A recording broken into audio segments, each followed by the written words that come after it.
बिस्मिल्लाहिर्रहमानिर्रहीम। अस्सलाम वालेकुम। फयाज साहब के यहाँ पहले बेटे की पैदाइश और उसी दिन वफ़ात के बाद यके बाद दीगरे 7 बेटियां पैदा हुईं, पर मजाल है एक भी शिकनाई हो माथे पर। हर बेटी को खुशी खुशी अल्लाह की रज़ा जानकर कबूल किया और हर बेटी की पैदाइश पर बेगम के माथे पर बोसा देते हुए इन्हें मुबारकबाद दी। बच्चियों की दादी जान का रवैया भी बिल्कुल ऐसा ही होता, बल्कि जो बच्ची थोड़ी सी समझदार होती वो दादी जान के कमरे में मुंतकिल हो जाती और दादी जान की मज़े मज़े की कहानियाँ सुनती। मगर ज़माने की ज़ुबान को कहाँ चैन था। दोस्त यार रिश्तेदार सब बच्चियों की बढ़ती तादाद को देखकर चैम गोइयां करते।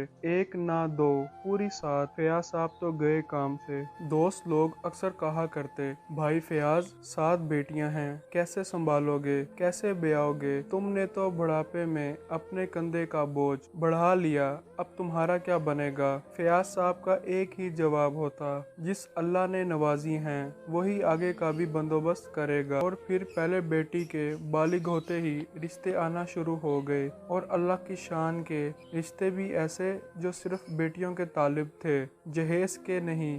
एक रिश्ता तय पा गया, साल बाद शादी तय पाई। शादी से कुछ दिन पहले लड़के के छोटे भाई के लिए दूसरी बेटी का रिश्ता भी मांग लिया गया। यूं एक साथ 2 बेटियां बिना जहेज के अपने घरों की हो गईं और फिर यके बाद दीगरे 6 बेटियां देखते ही देखते अपने घरों की हो गईं। वही दोस्त यार रिश्तेदार दांतों में उंगलियां दाबे देखते रह गए, जिनकी अपनी बेटियां अभी तक घरों की दहलीज पर अच्छे रिश्तों के इंतजार में बैठी थीं। 6 बेटियों की शादी के बाद फयाज साहब जिगर के सरतान में मुब्तला हो गए और छोटी बेटी के लिए फिक्रमंद रहने लगे। मगर अल्लाह ने इसका भी बंदोबस्त जल्द ही कर दिया और बीमारी की हालत में अल्लाह के फजल से इसे भी अपने घर रुखसत किया। तमाम बेटियां अल्लाह के फजलो करम से बिना जहेज के अपने अपने घरों की हो गईं। एक दिन फयाज साहब ने अपनी बेगम से कहा, मैं अल्लाह से तुम्हारी सिफारिश करूंगा,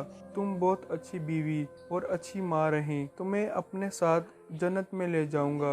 बेगम हंसने लगी, तुम्हें कैसे पता कि तुम जन्नत में जाओगे? फयाज साहब मुस्कुरा के बोले, मैंने अल्लाह की दी हुई 7 बेटियों को अपने घर का कर दिया, तो क्या अल्लाह मुझसे राजी ना होगा? वो ज़रूर मुझे जन्नत में जगह देगा।